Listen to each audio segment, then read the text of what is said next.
From In the Beginning to the Musical Apocalypse, this is The Bible Says What. I'm your host, Mike Wiseman. I don't know is probably my favorite answer. For the most part, it's an honest answer to a difficult question.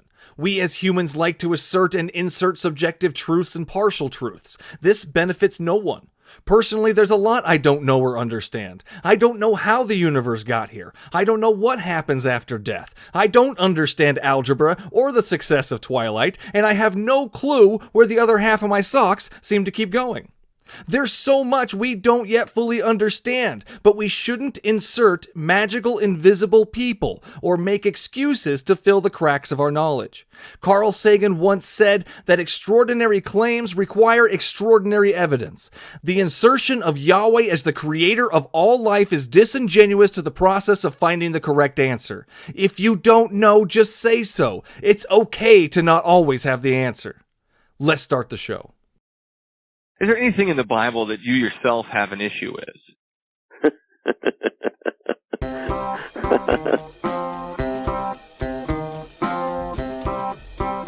A divine blast.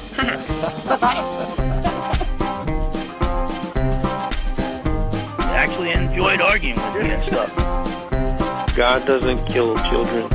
What do you think the Passover was? Are you reading a different Bible? No. You worship him because of the things he's done.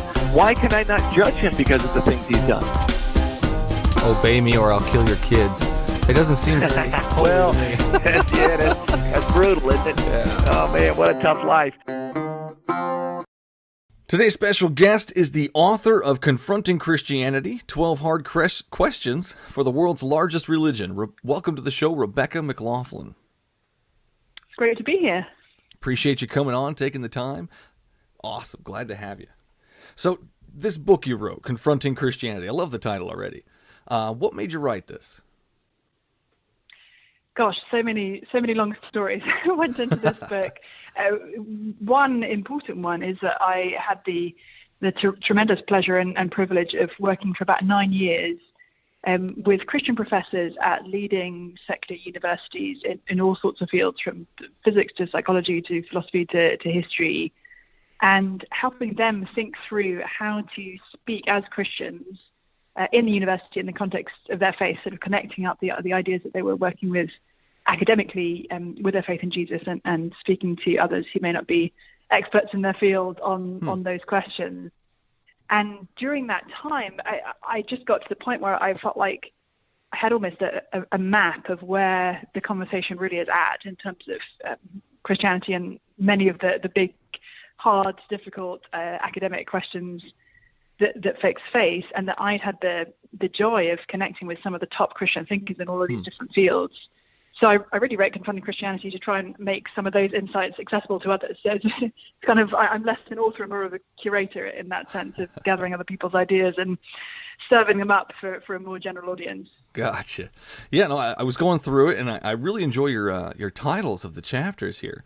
Right off the bat, Chapter 4, does religion hinder morality? Great question. Chapter 9, is Christianity homophobic? I definitely agree it is, but great question. Chapter 12, how could a loving deity send people to hell? Man, yeah, these are great titles. I kind of want to dive into a couple of them here, obviously. Yes, it sounds great. Chapter 12, how could a loving deity send people to hell? Let's start with that one. What was your findings? What was your end result there? I put that chapter at the end of the book because I think it's actually by far the hardest question for Christians. One of them, yeah. For sure. How can a loving God send people to hell? I think honestly that puts every other question in the shade in terms of both its importance and its sort of hardness for us.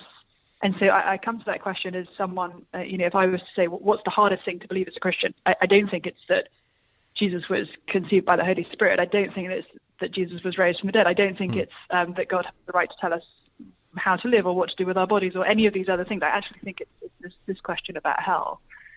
And as I've pondered on it myself and wrestled with the scriptures on it, I think one of the things that I've come to understand is that we tend to see heaven and hell as primarily kind of locations, Yeah. places to which we might be sent, dependent on, some people would think, dependent on how morally good we've been, or from a Christian perspective, dependent on whether we happen to assent to a set of beliefs about a man who died 2,000 years ago. And it can seem really arbitrary for many people to think, why would God send us to one place or another on the basis of what we happen to believe in our minds about something? Yeah. The more I've dug into the scriptures on this, the more I've realized that actually, primarily, heaven and hell are not so much about a location as about a person. And if we take seriously what Jesus says about himself, then we'll realize that heaven is being with Jesus and hell is being apart from him. So if Jesus really is the light of the world, then being without Jesus means living in complete darkness.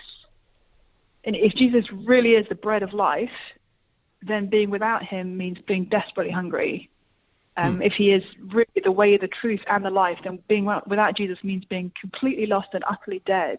And as you work through all these claims that Jesus makes about himself, you realize that actually it's almost less about where does God send us after we die, and more about are we going to be relating to Jesus as lover and Lord, as we do as Christians, or as judge and being sort of separated from him. And the problem is we didn't realize how big a deal this is, because there's so much today that we have, that everything that we have, in fact, is given to us by the Lord, and we don't even realize that. We just think it's kind of how things are, that I get to live and breathe and eat and talk and relate to others. And when it's only when those things are taken away that we realize how good they are. But we don't recognize how much of what we enjoy now for everything depends on God's grace to us. And that if that is finally taken away and we're left without Jesus, we're in the most terrible imaginable place. So without Jesus, as an atheist right now, do you believe that I have Jesus with me or around me or helping me?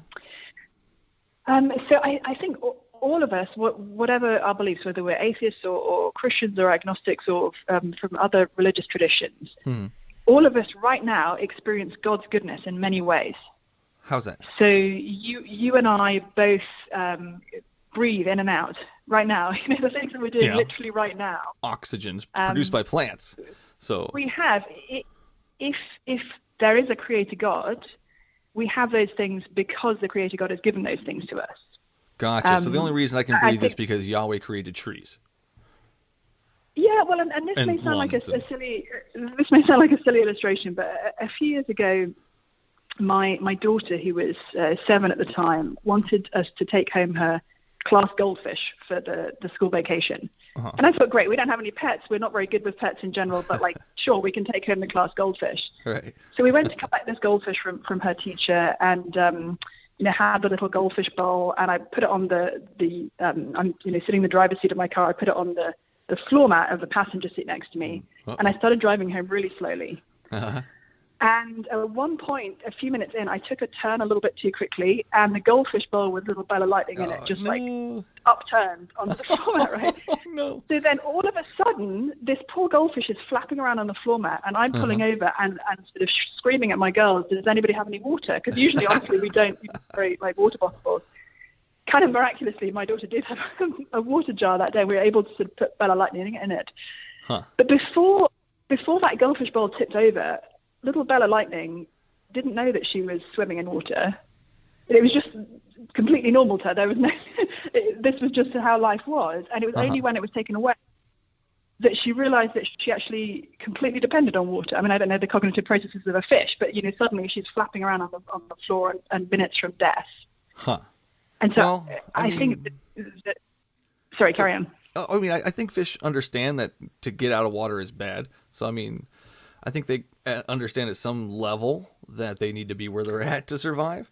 But I think they get it when they realize it. When it happens, they get it. I understand what you're trying to. We don't know what we have until it's taken away. Right. Well, so what I'm curious about. So what you're saying is, right now I'm in the fishbowl, and Jesus is providing the water for me. But once I die, Jesus will no longer provide the water for me. I will be going to hell. And what exactly So what do you do with all the fire and gnashing of teeth and sulfur burning and all that? What do you do with those verses? How does that fit into your water story here?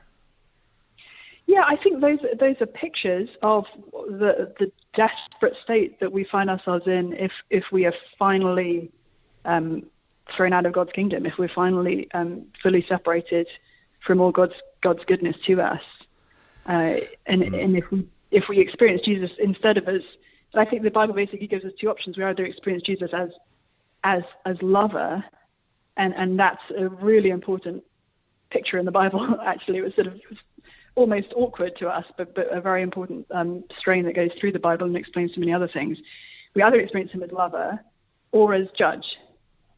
And one of the hard realizations of the Christian faith is that all of us actually deserve to experience Jesus as judge, and it's only by his grace and mercy that we might experience him as completely loving, compassionate, desiring us as much as any human has ever desired another human. Wow. Well, I mean, the loving, compassionate part. So he cares about, as an atheist, he cares about me, correct?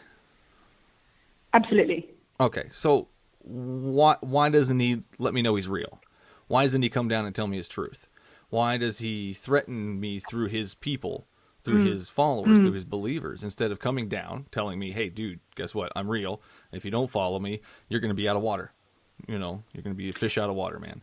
I like that, fish out of water. Yeah, well, so that's exactly what he did do 2,000 years ago, and he's left a motley crew of people to pass that message on, including me. Yeah, well, there's a lot of other people for other religions, though, that claim the same thing, that claim that they have the truth.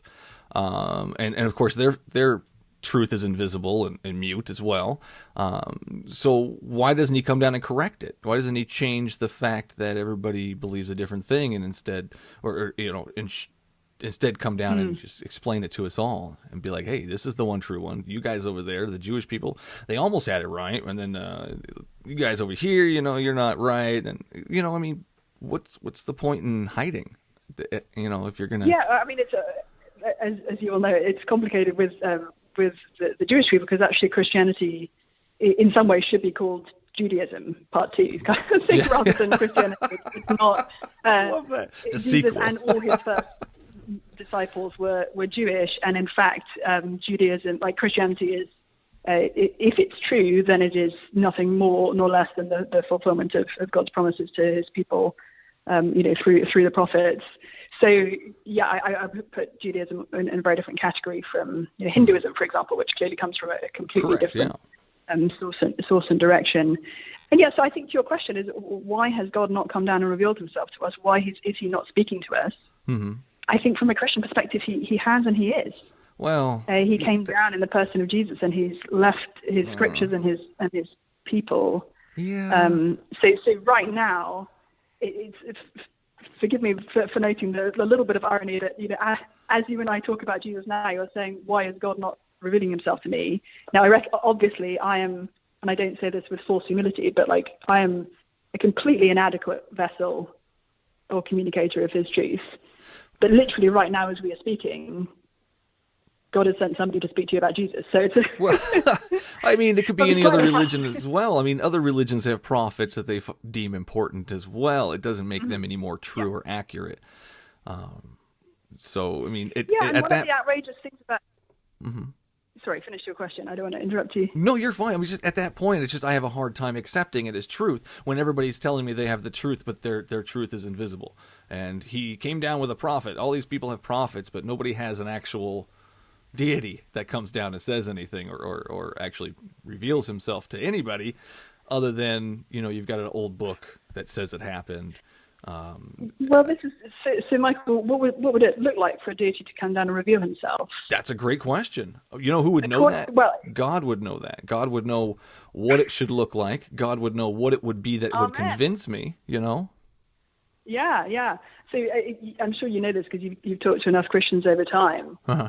But one of the things that Jesus said was, even if somebody were to rise from the dead, it wouldn't convince people. Kind of, sort of a little teaser for what was going to happen.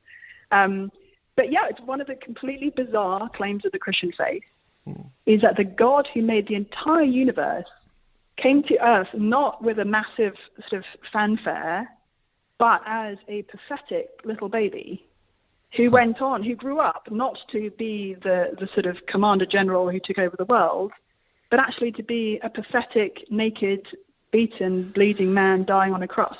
Well, he's going to come back and take over the world. He is indeed going to come back and take over the world. So. I'm glad you know that. But it's completely bizarre because if I were God, I wouldn't have thought of that. Well, there's a lot better ways to go about it, honestly. That's maybe your and my opinion, but what if God is revealing in that he is actually extraordinary and completely unlike what we might imagine, not just because he is so much greater than we could possibly imagine, but actually also because he's so much more tender and more loving and more humble than we would have expected if we'd been in charge of things. Man, well, for starters, I wouldn't have drowned the whole planet. I wouldn't have offered my son as a sacrifice to myself to be able to forgive people. And then the eternal punishment, I wouldn't have gone there as well. So, right off the bat, that sounds a lot better than what Yahweh is presenting to me. So, as in, you think not doing that? You think you would do a better job of being God than God is doing? I don't know if I do a better job, but right off the bat, I wouldn't drown children. I wouldn't have eternal punishment. I wouldn't need bloodshed for forgiveness. I mean, these are things that Yahweh does and needs right off the bat that I find horrible and terrible, actually. I mean, well, you talk about the loving nature of God a lot here. 1 Corinthians 13:4-5 explains to us what love is. Do you recall that verse? The love is patient, love is kind. Why don't you read it out to us?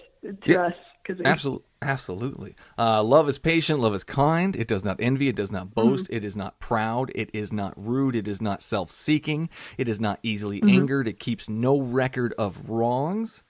Love does not delight in evil, but rejoices with the truth. It always protects, always trusts, always hopes, always preserves. There's so much there that goes against what Yahweh does. Love does not boast. It is not proud. Man, he is very proud of whatever he does.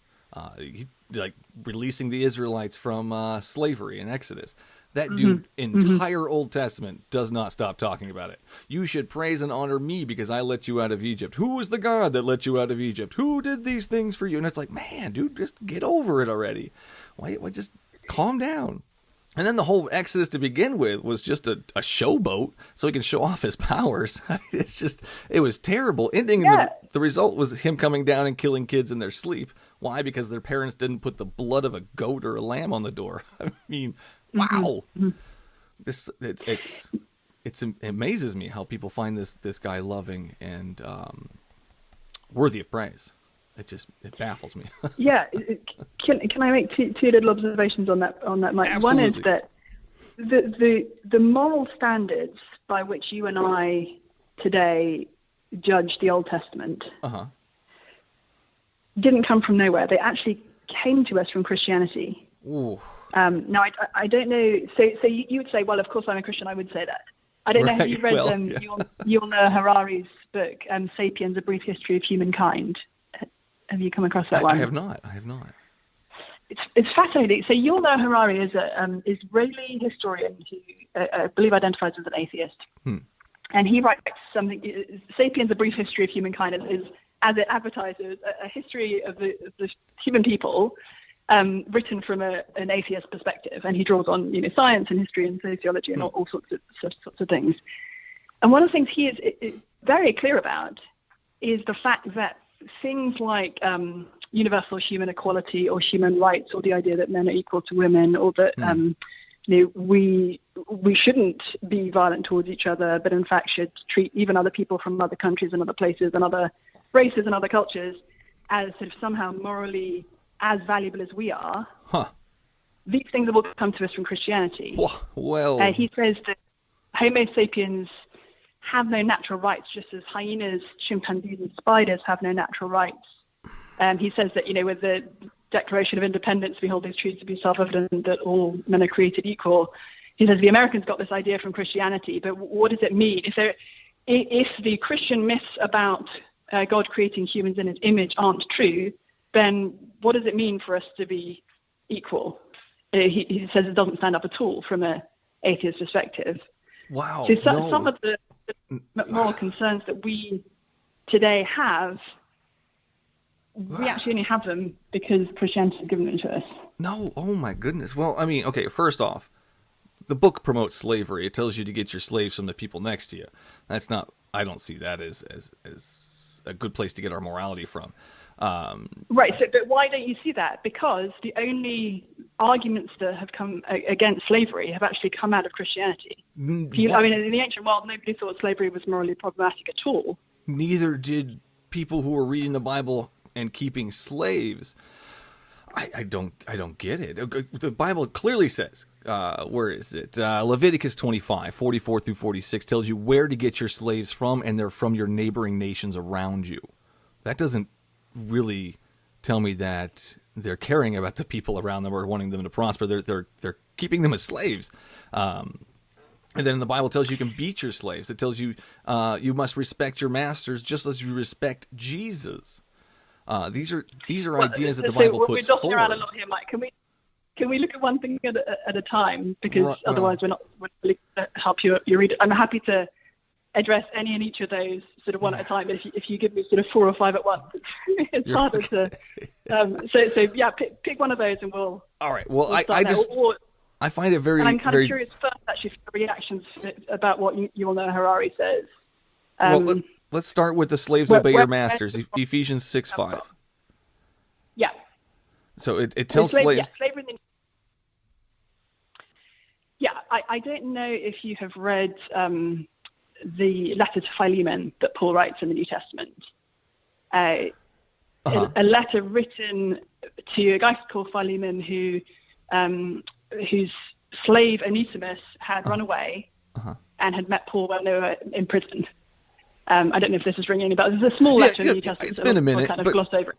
Yeah, I do remember it, but it's been a minute. The highlight, the sort of headline news of that letter might be, well, Paul writes a whole letter of the New Testament to return a runaway slave to his master. So clearly he is endorsing and promoting slavery and all the horrors that we saw of slavery in America in the last several centuries, right?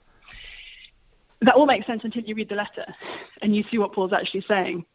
He uses more affectionate language for Onesimus, this sort of runaway slave who in the culture of his day, in Roman terms, could have been extraordinarily beaten for running. I mean, like, it would have received the harshest punishment for having run away. Well, that's what the Bible says to do. The Bible tells them to beat their slaves. Do you mind? I'm trying to answer your question, which I can do if... Go ahead. I'm very happy to answer the questions, but if I can just answer it and then you ask your next question and then we can go to the next one. So Paul calls Onesimus very hard. He says he's like a son to him, and he tells Philemon to receive him back, not just as a brother, but actually to receive him as he would receive Paul, his most respected mentor. So he's completely inverting the slave master paradigm that was the absolute cultural norm of his day.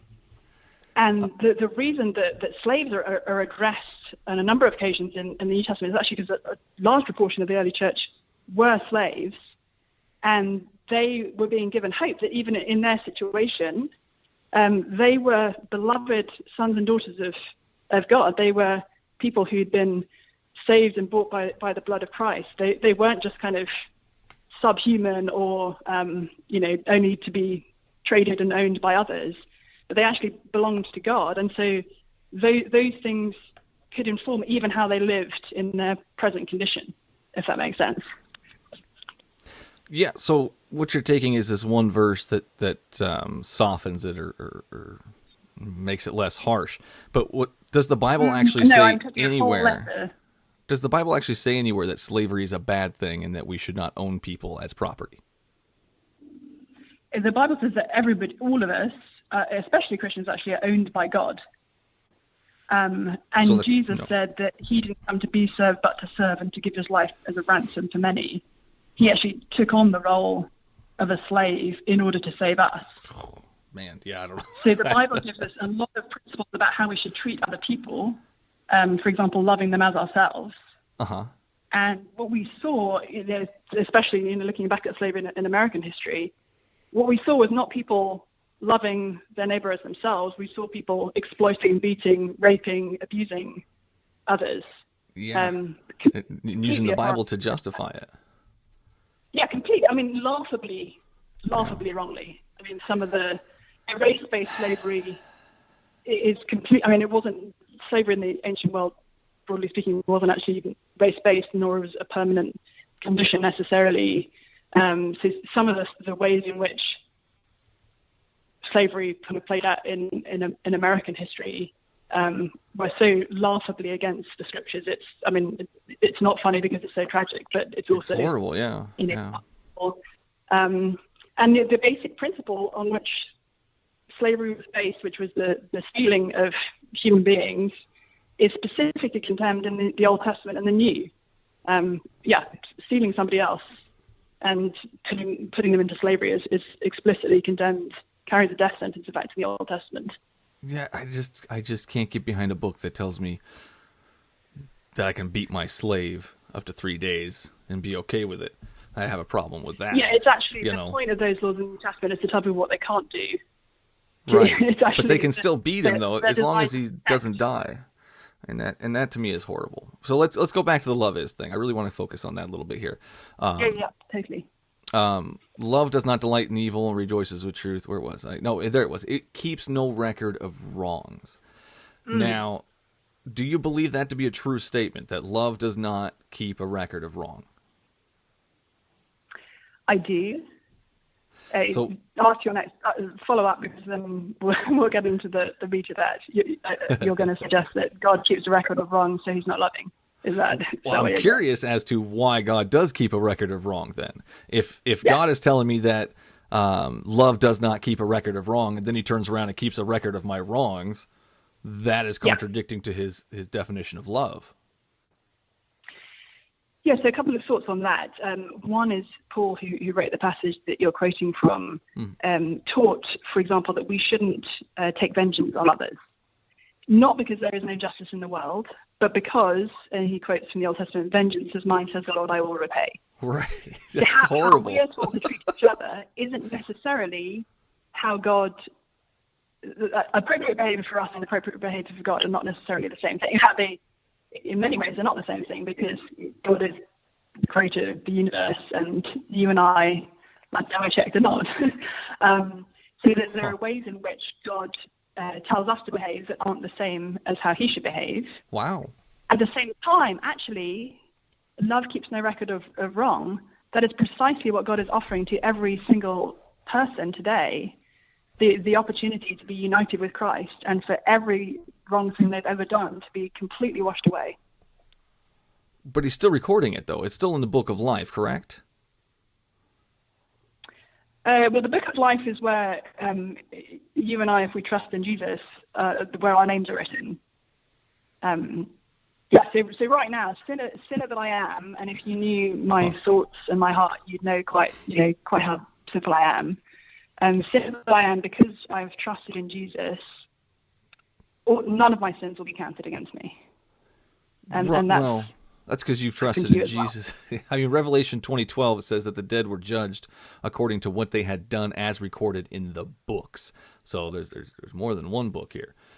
Then you get your name written in the book of life, which is, I'm guessing, is something different here from what the books that your stuff is recorded in. Yeah, and to be clear, all of my sins have to be paid for. There's a consequence for everything that I've done. But the question is, am I going to pay for them myself, or did Jesus pay for them on the cross? So, I think the whole Jesus thing was kind of pointless if he can just forgive sins, regardless of death and bloodshed. So right off the bat, I don't think that's a great idea. But Yahweh gets... said he could forgive sins regardless of... Yeah. Why do you say that he could forgive sins regardless of death and bloodshed? Well, first off, he is a all-powerful being who knows everything and can do everything, right? Yeah.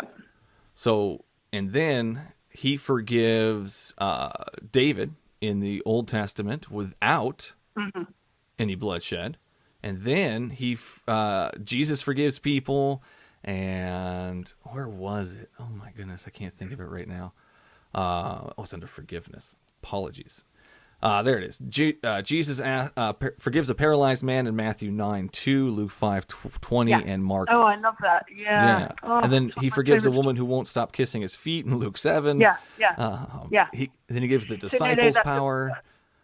I see your question. Yeah, and it's a good one. All of that forgiveness is on the basis of Jesus' death, even when thousands of years beforehand. So because even though his blood hasn't been shed and spilled and paid for, it's still paying for the sins even though it hasn't been spilled yet? Correct. Man, that just gets more complicated. Even my sins today. I mean, if you think about it on the other end, Mike, like my sins today are paid for by Jesus' death, even though they hadn't yet been committed. Because God is the author of all things, he can actually work in back and forward in time. But why does he need the blood to do it? I don't know. Hebrews 9:22, without the shedding of blood, there is no forgiveness. That's horrible. Yeah, but you're asking a more fundamental question, to which the answer is I don't know. Yeah. Why? I appreciate the why I don't know. could God help us another way? I don't know. I don't know. I don't know if you ever read the book of Job in the Old Testament.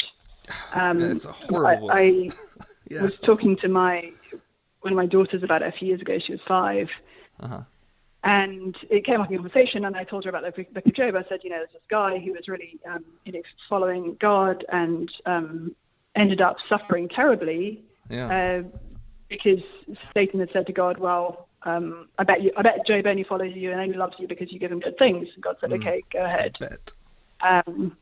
And when Job says to God, like, why have you done this to me? God spends chapters saying, where were you when I made the world? Well, basically, I know more than you know. And at the end of that conversation, my little 5-year-old, I said to her, what do you think we learned from the book of Job? And she said, that God is God and we are not. Oh.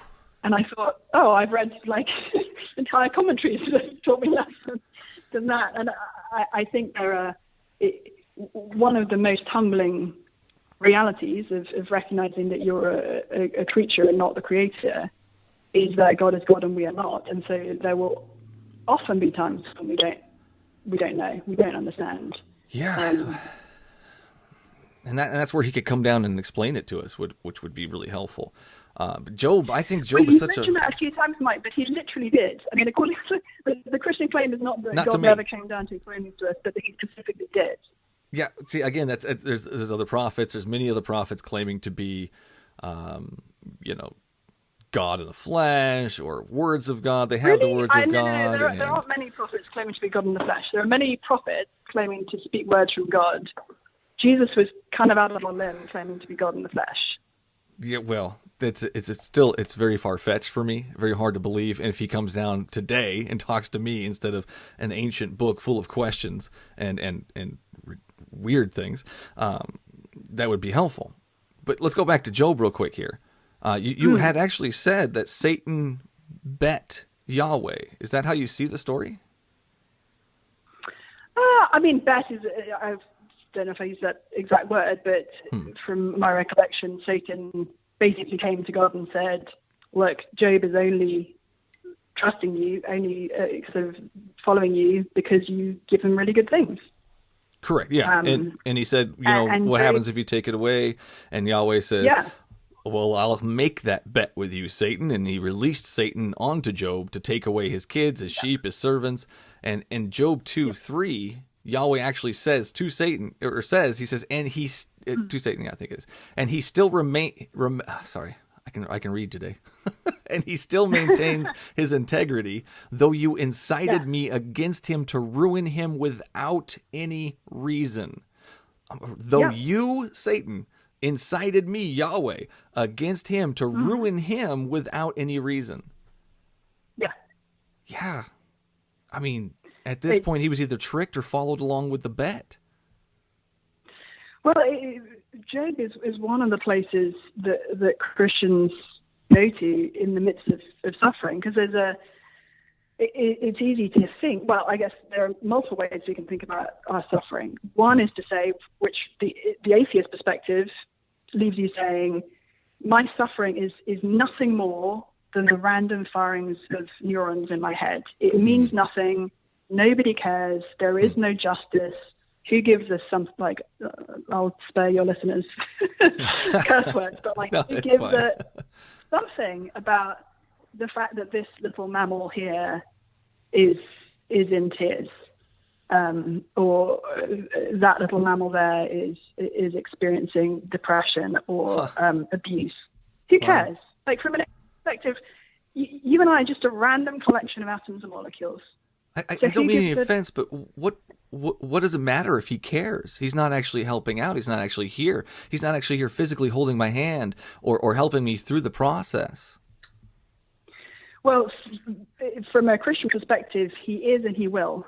But physically, though, he's not. I mean, you guys, I don't mean any offense here, but you guys feel he's around you. He's still invisible and mute, though, at that point. He's not actually there talking to you, looking at you, giving you words of Here's advice. The funny thing, Mike. Here's one of the weird things about the Bible, and I know you're familiar with many of them, probably this one as well. The Bible talks about the church as being Jesus' body.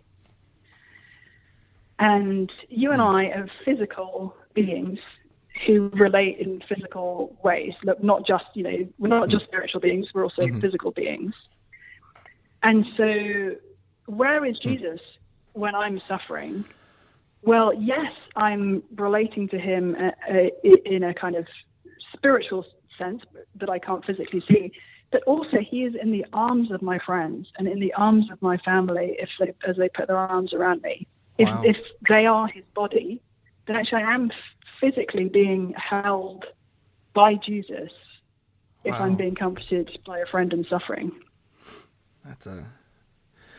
All right. Well, that's an interesting way to put it. So Jesus is possessing them and hugging you? Well, it's not so much that he's possessing them just at that moment, but actually if we put our trust in Jesus, we, in biblical terms, are in him. We are his body. We're united to him like a head and a body are together. Yeah. And so all the time we are Jesus' body. And Paul, you clearly enjoy Paul's letters from the number of times you've quoted from him. And he'll talk about the body having many members and saying, does the hand say to the foot, why aren't I like you? Well, no, actually we're designed to be, the church is designed to be a sort of like a body with different parts, members playing different parts. But one of the ways in which I think that is very real is that, when you say, well, what is God doing about the suffering in the world right now? Well, one of the things he's doing is actually sending his people to care for those who are suffering, both inside and outside the church. What about the ones that are taking advantage? I mean, that are using religion to take advantage of people. What's he doing about that? Yeah, well, I think two things. One is, to an important degree, I use everything to take advantage of others. I'm as I relate to other Christians and as to people who are not Christians, I'll often find myself, using trading on whatever goodness people think that they find in me to get what I want out of them. So I don't want to. I want to count myself in the. It's not really what I'm talking about here. I'm talking like the man of God who rapes a child. What's Yahweh doing about that? Then when he does it in the house of Yahweh, in the church itself, this is Yahweh's house. Why does he not stand up? What does he do about these situations? Oh, so now if I'm hearing you correctly, Mike, you want God to judge. I would like God to step in and be the father figure, the loving, caring father figure he's claiming to be, that the Christians claim him to be. Yet things happen to kids in his house, and he does nothing. Well, in fact, from a biblical perspective, it's not that he does nothing, but that his judgment may not yet have come. Oh, he's waiting. And again, if we look at from an atheist perspective, who cares about the rape of children? They're just atoms and molecules. Why are you concerned? Because I'm a humanist and I have empathy towards people, especially children. Because I care what happens to somebody else, regardless of some invisible man in the sky who's telling me this. Yeah, so you know? again, another interesting book that you might enjoy. Have you come across Tom Holland's book, Dominion, How the Christian Revolution Remade the World? He's a British historian, not a Christian. Tom Holland, I don't know isn't if that Spider-Man? Yeah, he also shares the name with Spider-Man, which kind of drives him mad because people are always thinking he's Spider-Man. Yeah, he's a British historian, and he's written this very fat book. But as a smart guy, you might quite enjoy it. Called Dominion: How the Christian Revolution Remade the World. And he wrote it as a non-Christian who gave up on believing in God as a teenager or as a child. I think he said that he found the Greek and Roman gods much more compelling than the sort of hero of the Christian faith.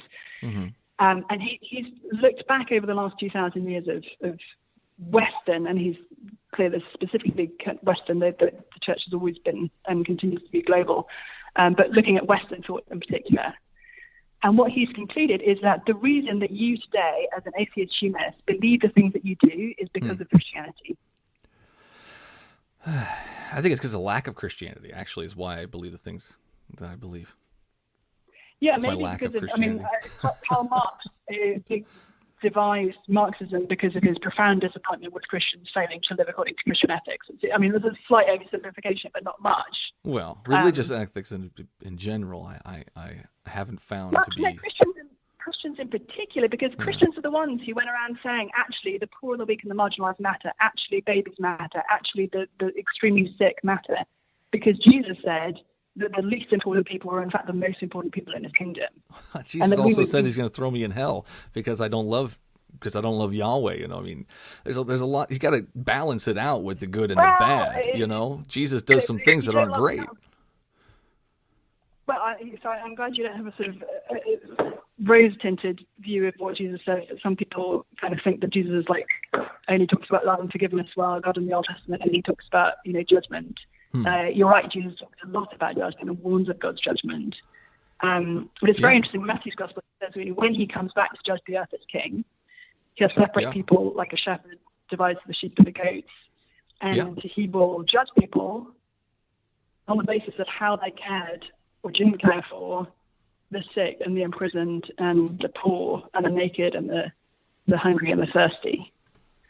Right. So if you don't feed the hungry and thirsty, Yahweh, what, is going to be away from you? He's going to leave his presence away from you? Is that what that's going for? Yeah, with Jesus throws those people out of his kingdom. And in fact, if you see a Christian who is doing nothing to care for the poor and the needy, then what you're seeing there is a fake Christian. Christians have to care for the poor like a fish has to swim. We do it profoundly and perfectly. But if you find a Christian who honestly isn't doing anything to contribute to the care of the poor and the needy and the marginalized and the weak, you can throw the New Testament at them and tell them that they're actually not an authentic Christian. Well, oh man, they're authentic Christian. What a word! That means a lot of things to all kinds of different people. So I mean, well, no, I'm just saying according to Jesus, they're not. Well, Jesus. Okay, so let's go back to Jesus here. Matthew 10:34. Do not suppose that I have come to bring peace to the earth. I did not come to bring peace, but a sword. Yeah. That doesn't sound like a great guy. Division. Yeah, division. And division, yeah. Bring a father against his daughter, mother stuff. Yeah. Now, the sword, not in terms of, you'll see Jesus was the pioneer of non-violence and refused even to let his disciples try and protect him when he was being arrested. What? Well, I don't know about that. He did throw the money changers out, got pretty angry at that. Then he cursed a fig tree because it wasn't producing fruit on the off season. Right. Those are cursing pretty a fig tree harsh. Is not the same as cutting someone up with a sword. Well, he's also going to come back with fire and angels and throw me in hell. Maybe it is. I'm sure he's going to have a flaming sword of some sort. Agreed. Yeah, you're right. So. And I don't know, have you come across Esau McCaulley? You might enjoy interviewing him. He wrote a book recently called Reading While Black, African-American Exegesis and Exercise and Hope.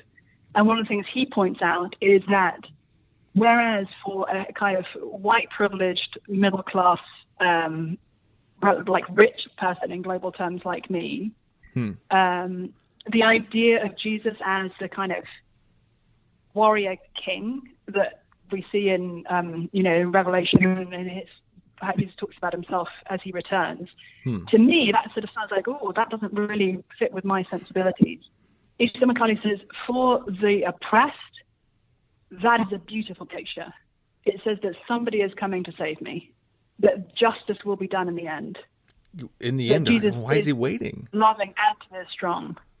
I mean, our justice system works sometimes, and then we go through it, and it's done. The process is taken care of. Why is Yahweh waiting so long for this process? Yeah, and that's a cry throughout the Old Testament is, Lord, where are you? Why are you coming? How long, how long, how long? Yeah, I mean... the answer that we're giving in the New Testament is that God is waiting for more people to repent and believe in Jesus. That's why he hasn't come back already. Well, what we're actually seeing is the opposite. People are leaving religion. Actually, that's not true, Mike. In global terms, this is fascinating, actually. I don't know.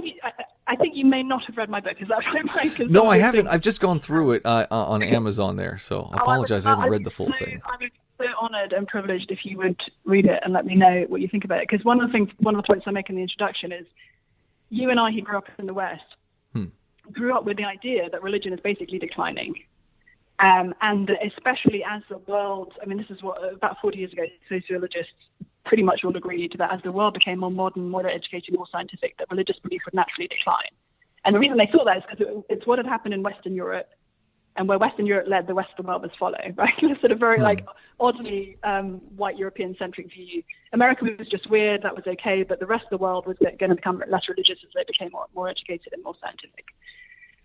That hasn't happened, and in fact, it's not going to happen. If we look at for the next 40 years until 2060, sociologists are actually anticipating an increasingly religious world, with Christianity continuing to be the largest global belief system, actually growing slightly sort of market share from 31% to 32% of the world, with Islam growing substantially from about 24% to about 31%, making it a very close competitor with Christianity.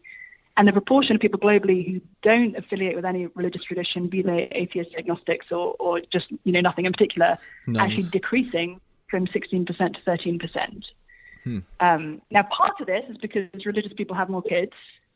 On average, that's generally true. Part of it is not that. I mean, what's happening in China right now is the church is growing so fast that by 2030 there'll be more Christians in China than in America. And some of the top experts think that by 2060 China could be a majority Christian country. We'll see. So actually, this idea that Christianity is declining it's actually a very white Western kind of myopic view that we were brought up on, and it's just not true. And what's more, Christianity is the most racially and culturally diverse belief system in the world by a long way. Yeah, I don't know about all those facts. A lot of facts thrown at me. Well, they literally are true. I mean, you can look up the footnotes in my book if you want. None of this is me sort of asking you to take from your own faith. It's just demographics. Yeah, I'm very curious. I definitely want to read your book, though, for sure. We're getting close to the end here, so I kind of wanted to touch on the last topic here, which was the chapter 9. Is Christianity homophobic? Yeah.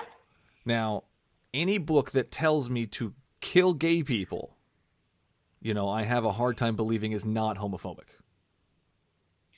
Yeah, so to be clear, the Bible isn't telling you to kill gay people. But Leviticus 20:13, if a man lies with a man as one lies with a woman, both of them have done what is detestable. They must be put to death. Their blood is on their hands. That's Leviticus 20:13. And then in Romans 1:27, Yahweh turns them gay and then punishes them for being gay. So unless you are, which would surprise me right now, unless you are in fact a judge in ancient Israel, then the Bible is not telling you to put to death anybody for being gay. So let's just lay that aside for a second. Does the Bible tell somebody to do it, though? Well, do you mind if I just spend a few minutes giving a broader answer to this question, and we can go ahead, back to that? And again, I don't know if even from glancing at my book, if you know that I have always been primarily attracted to women, or if that's new info. I didn't know that. So as long ago as I can remember, honestly, since my childhood, I've always been more attracted to women. And when I say more attracted, like all through growing up, all through college, I can't think of a time when I fell in love with a guy. Always, I can think of many times where I've fell in love with girls. Cool. So I don't come to any of these questions. I didn't come to the Bible in these questions of hoping for it to say that marriage was only male-female and not female-female or male-male. So just to kind of give you that context. Nor did I come with the idea that, and I think a lot of Christians sadly have a sort of generalized homophobia to say, well, if somebody is, if I meet someone who's gay, they probably are sort of generally morally inferior to somebody who's straight, which I don't think is actually what the Bible teaches at all. What I've come to understand is that a little bit like, or actually quite like how we have this massive metaphor in the Bible of God as Father, so that in the absolute best human Father, we can get a tiny glimpse of God's fatherly love for us. Oof. And actually, the Bible uses motherhood images and metaphors for God's love for us, like in Isaiah 45:15, where God says, "A mother forget the baby at her breast and have no compassion on the child she is born. Though she may forget, I will not forget you." So the absolute best of human fathers, the absolute best of human mothers, we get a tiny glimpse of God's love for us. And if God is the creator of all things, including us and how we operate, then actually He made parent-child relationships in order for us to get that little glimpse. He could have just created us as reproducing, kind of mono-reproducing beings, or asexually reproducing beings, or just like magic to another generation of humans out of nowhere every 20 years or something. But He made us so that we need sex in order to make babies, and that motherhood and fatherhood even exist. And from the Old Testament, we get this picture of God as a loving, faithful husband to Israel, and often unfaithful, cheating wife. And in the New Testament, go ahead. He is the bridegroom. And we see this thread developing through the New Testament, where the Apostle Paul in his letter to the Ephesians basically pictures Christian marriage as a little scale model of Jesus' love for His church. And in the book of Revelation, we see the wedding of Jesus and His church bringing heaven and earth back together. So there's this massive biblical image of marriage as picturing God's love for us, and in particular Jesus' love for His people. And one of the things about that picture is that it's a love across difference. The difference of male-female in marriage, and the difference of Jesus to us as His people. And so I think what people often miss, and certainly what I missed until I actually read the scriptures more in depth myself, we see only other things that the Bible says no to in terms of sexuality, and we don't see actually what the big picture that this is all even about, which I know clearly this sounds completely crazy, right? I mean, and sometimes when I'm talking with friends about a Christian picture of sexuality, I'm like, actually, Christianity is much weirder than you think. Christianity doesn't just say that sex only belongs in marriage between a man and a woman. It actually also says that the point of this is primarily to give us a little tiny picture at its best of Jesus' love for His church. Completely weird, right? It doesn't make any sense, yeah. Well, it does make sense, actually. It's weird. It's very weird. But in fact, it does make sense. There is a bizarre logic to it. So, are you finished? Sorry. I mean, I could talk for another hour on this, but I'll let you ask a follow-up. No worries. Having left that one, particular image in your mind, because everything else, I would say, flows out of that. Gotcha. So I'm just going to try and narrow it down a little bit here. So Yahweh claims that His Old Testament laws are perfect, awesome, superior, and whatever. So these are His ideas. These are His laws. And in Leviticus 20:13, it specifically says if a man lies with a man as one lies with a woman, both of them have done what is detestable, they must be put to death. These are perfect laws from Yahweh. Yeah. Yes. How does that work for So, you? so to be, well, as we've already spent a bunch of time in our conversation today, the God of the Bible is a God who will ultimately judge for all of our sins of every kind, sexual and otherwise. And I don't know about you, most of my sins are not sexual. Some are. Most, like probably, I would say the majority on any given day are not sexual. Jesus actually, we sometimes think of Jesus as sort of loosening up the Old Testament, especially when it comes to sex. And actually, he tightens it up because you probably remember in the Sermon on the Mount, he says, you've heard that it said, you shall not commit adultery. But I say to you, anyone who has looked at a woman lustfully has already committed adultery. Yeah. We actually have a bigger problem from Jesus' perspective than we realize in terms of how we operate sexually. Well, I mean, it opens but up we the also whole see in Jesus- thought crime process there. Sorry, what was that like? Sorry, I cut you off a little bit. Go ahead. It's all right. I'm used to it at this point, but I don't want to cut you off. You were saying something. Well, it opens up the whole thought process or thought crime stuff. If Yahweh says you even think about it, you've sinned already. Yeah, thought crimes, right? I can't And control the my terrifying thing brain about how thought it crimes, goes. Yeah. So, I mean, that's pretty bad to be judged by your thoughts. This is one of the reminders that, thank God, he is the judge and we as humans are not, because we don't know what other people think, positively or negatively. We don't know their motives and their hearts, and God does. God does. And God frankly, knows. yeah, and when I don't know if you've ever done this sort of experiment, Mike, but you know how when you're reading a comic as a kid and people sometimes had thought bubbles sort of pop up over their heads. Imagine if you had a thought bubble attached to your head for the next 24 hours. Oh, man, So that'd that be everyone crazy. you met or Zoom with could see what you were thinking. I mean, I don't think any of my relationships would survive. Or they would, it was just terrifying, right? And that is what God sees in me as someone who's not, I haven't this week committed adultery in any, actually I haven't ever physically committed adultery, but from Jesus' perspective, I have. He sees my thoughts, and so Wow. I come to him as someone desperate in my sin and needing his forgiveness and needing his embrace and needing his love. It just seems so judgmental. I mean, even to judge your thoughts and not your actions. I mean, or not just your actions, but your thoughts as well. Yeah, right. He judges. He knows, unlike anybody else, he knows both my thoughts and my words and my deeds. He knows how often when I'm doing something that looks good, I'm actually partly motivated by something that's bad. Well, man. Well, I mean, that just kind of makes the whole Abraham-Isaac sacrifice story that more horrific. If he already knew what Abraham was thinking, he already knew Abraham trusted him, but he wanted him to go sacrifice his son regardless. Now, I know he didn't at the end. If you remember the story, that he comes in and instead, he spares Abraham sacrificing his son, but God sacrifices his own son instead. Well, he doesn't even mention that. He doesn't even mention the name Jesus or that he's going to do that. He just tells Abraham to go kill his son to him as a sacrifice to him. And Abraham's like, yeah, it's cool. I'll do it. Just to test him, just to see if he's loyal enough. But we already knew he was loyal. So there was really kind of no point. He already saw the thought bubbles above Abraham's head saying, yeah, I'll do whatever Yahweh asks me. I'll even kill my kid.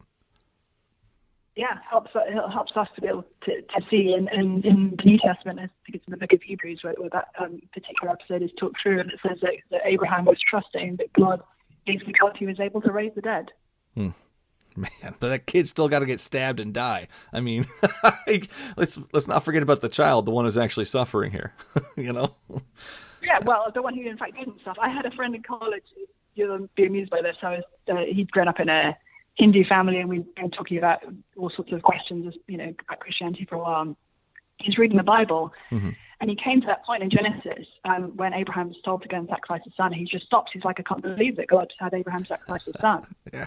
And I said, do you mind just reading another chapter? Because actually you'll find that he doesn't. Yeah. And this ends up being a picture for us of God's mercy to us in giving his own son as the real sacrifice. Yeah, a pointless sacrifice he didn't need to do. He could have just snapped his fingers. He could have just forgave us. He could have, I don't know, there's a million things, countless things he could have done besides killed his son. We don't know. I mean, Mike, I'm sure you would be the first to acknowledge that you don't know everything that there is to know in the world. No, but if I was an all-powerful being, I wouldn't kill my kid just so I can forgive people. If I was an all-powerful being... But you don't actually know. You don't know because you don't know, you don't know all the things that God knows. This is I don't know if you're a Harry Potter fan at all. I am.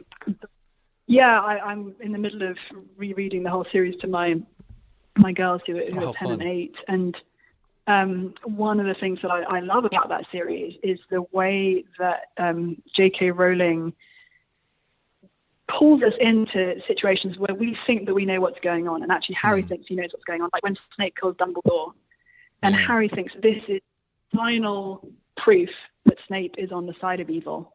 And they remember when Dumbledore says to Snape, like, Severus, please, and Snape kills him, and we think, oh my goodness, like how could it's just torturous? How could Snape have done that?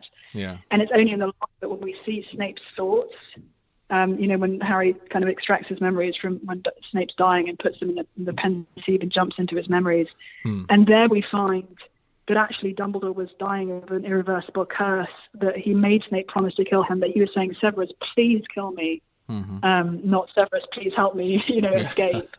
And that to me is, one tiny little picture in literature of a situation where we don't actually always know everything that's going on, and we may massively misinterpret a situation because we don't. And as I think about the times in my life where I thought, God, why are you doing this? Why are you letting this happen? Why is this going on? One of the things I need to remember is that I actually don't necessarily know. Just as the other day, my son, who's 2, broke a glass on the floor, and it's just shattered everywhere on our kitchen floor. And there was all these beautifully sparkly little bits of sort of pretty shiny stuff. And he desperately wanted to play with them. And he was mad that I wouldn't. Like, he was screaming and thrashing because he wanted to play with it. I was holding him back and I wouldn't let him. He didn't know what I was doing. Yeah. He thought I was just spoiling his fun. Yeah. Talking of my kids, I sadly have to go because my babysitter leaves at 12. But thank you, Mike, for the privilege of chatting with you and for listening to my crazy beliefs. And I would truly be honored if you had a chance to read my book. No, I'd love to. I'm very intrigued. Very intrigued. And I appreciate your time today and all your answers. And you take care, stay safe out there, and we'll keep in touch. All right. Thanks, Mike. Take care. Bye-bye.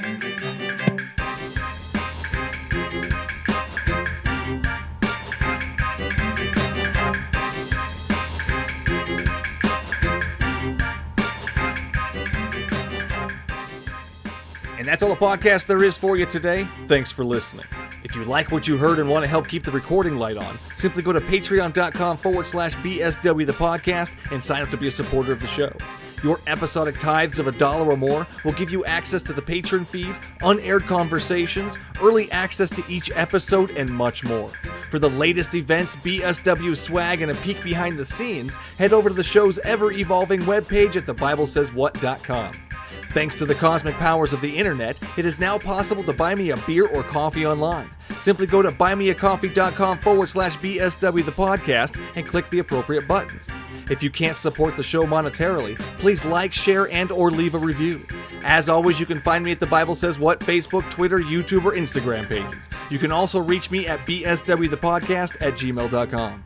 And no matter which platform you use to listen to your podcasts, don't forget to hit that subscribe button so you won't miss out on the next episode. Until then, would you kindly pick up your Bibles and read them?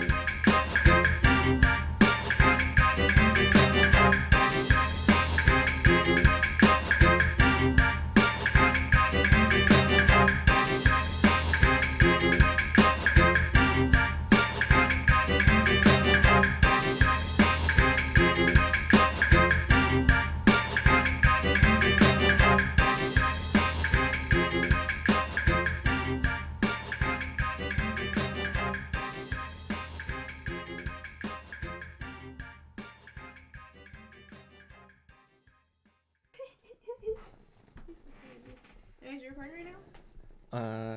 I did push the record button since you started talking. See? What? I told you I don't want to part of your tight ass. Easter egg, you punk bitch. I don't want to miss anything golden, such as your insult. There's no insults. It's love, baby. There's no. Yeah, okay. Yeah, okay. Oh, this is supposed to be very good. You want to tell a joke? Knock, knock. Who's there? Where? Where? Who? Knock, knock.